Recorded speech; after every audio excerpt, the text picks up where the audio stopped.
আজ বানাবো আম ফিরনি। তো প্রথমে আমি বাসমতি চাল আর কাজু আগে থেকে ভিজিয়ে রেখেছিলাম। তো একটা পেস্ট বানিয়ে নেবো, খুব একটা মিহি হবে না। আর একটা পাকা আমের পেস্ট বানাবো। এখানে আম ফিরনির জন্য আমি 500 গ্রাম দুধ ব্যবহার করেছি। তো দুধটিকে ভালোভাবে জাল দিয়ে ফুটিয়ে নিতে হবে। এরপরে চালের পেস্টটি দিয়ে অল্প নাড়াচাড়া করে নিতে হবে।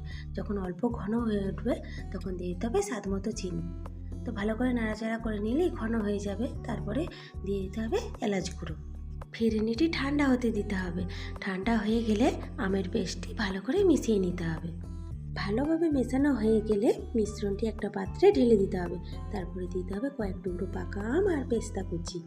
6 থেকে 7 ঘন্টা ফ্রিজে রেখে দিলেই তৈরি হয়ে যাবে আমাদের ঠান্ডা ঠান্ডা আম ফিরনি।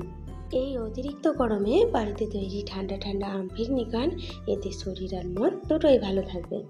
আজকের ভিডিওটি কেমন লাগলো অবশ্যই কমেন্ট বক্সে কমেন্ট করে জানাবেন। আর হ্যাঁ, লাইক আর শেয়ার করতে ভুলবেন না।